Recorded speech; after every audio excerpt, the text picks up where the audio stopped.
aí, gente, tudo bem? Bom, Fred Alecrim, eu estou aqui diretamente de Orlando, nos maiores eventos de ATD do mundo. Eu estou aqui com a responsável sênior pela comunicação da ATD. Kristen, first of all, thank you very much for the welcome and such a nice event. It has been such a pleasure to have you join us this year, and I'm glad that you had a great time. Yeah, very, very nice. Foi evento fantástico. Can you tell for our viewers there in Brazil some highlights, in your opinion, about this year in this?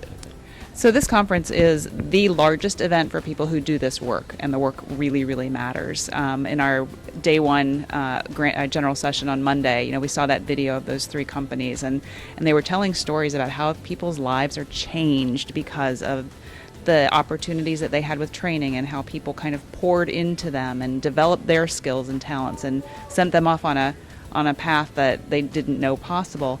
I think one of the things that makes this conference so exceptional, and this year's a reflection of that, is the deep dive into a lot of topic areas. It's too much. You can't see all of the sessions, and we get that a lot. We hear people say, "Oh, there's too much to good. I can't pick my courses." But if you come with a plan, from just the basically delivering training to really innovative ways of using a mobile device to change the way that people learn, the science of learning, all of those things that we've kind of added to our program this year, I think make this year one of the best years content-wise that we've had since I've been working for ATD.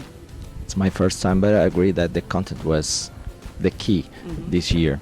Well, next year, when did you happen the event, and if you can say to our Brazilian viewers why they must be there next year?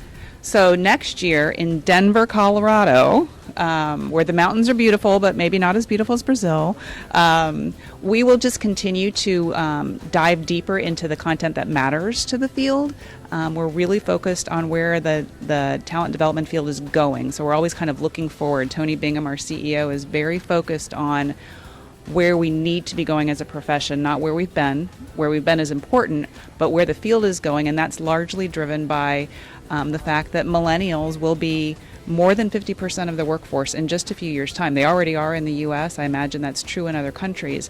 This is a cohort of people coming into work who have completely different expectations than my parents had, than even I had when I came into the workforce.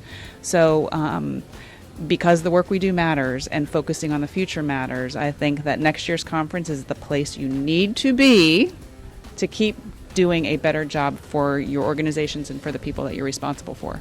And the last question, if you have to pick just one trend in this area, what should be? Mobile, yeah. Tony talked about the fact that I can't remember who the source of the research was, but there are actually more mobile devices, including tablets and phones, than there are people. And there are people in parts of the world who don't have running water, but they have a phone. So when we're talking about the ability to disrupt the status quo and how people learn, we have kids who use this to learn with, and we need to understand that in our organizations these can be powerful tools. So I think that this one thing, this technology, and where it's going to go, I don't know, but we need to be ready to adapt and use it well rather than pretend like it's just a thing that people use to play games on, because it's not. It's a very powerful tool. Well, thank you for such a great experience, and see you next year in Denver, Colorado. I look forward to it. Thank you.